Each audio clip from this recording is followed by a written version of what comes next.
turno ci può stare, però la squadra credo che abbia fatto un'ottima partita sotto tutti i punti di vista. Abbiamo cambiato 4-5 giocatori dalla partita con il Carpi, hanno dato risposte molto buone, tutti quelli che hanno giocato di meno.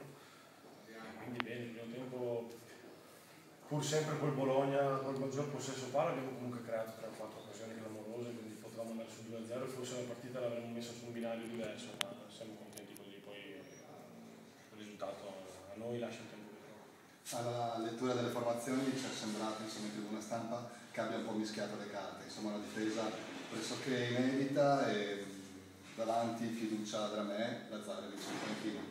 Quanti dei 11 listi titolari questa sera lo saranno anche a Genova? Non lo so, lo vedremo, però penso fosse doveroso da parte mia dare la possibilità a tutti i giocatori, perché poi è inutile che io dica che abbiamo tanti giocatori importanti, poi invece la maglia ce l'hanno sempre gli stessi, invece oggi quelli che hanno giocato di meno sono stati bravissimi. Quindi, sono contento per loro, per primo, perché comunque è sempre un motivo di soddisfazione, sono contento per me perché ho a disposizione in tutti i ruoli giocatori in grado di fare sempre prestazioni, quindi questo per me è importante. Italiano colpito da una pallonata, come sta? L'italiano ha avuto credo un trauma cranico, è stato portato a fare degli accertamenti, non ha niente, quindi è a posto, non siamo preoccupati. Milanetto come l'ha visto? Insomma 40 minuti intensi, però forse è sembrato che Italiano nei primi 45 fosse un po' più in pallo, forse era il Bologna un po' più imballato all'inizio gara. No, è che probabilmente noi un po' siamo calati dal punto di vista fisico, ma questo è normale. Insomma, la partita è giocata contro una squadra forte di Serie A che ha buoni ritmi e buoni palleggiatori.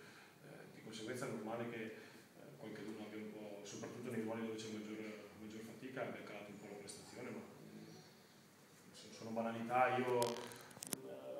A me interessava la sostanza un po' della gara dei giocatori, questa l'ho avuta in pieno, sono contento, quindi devono essere contenti anche loro. Nota di merito per Pellizzardi che ha parato il rigore di Valle.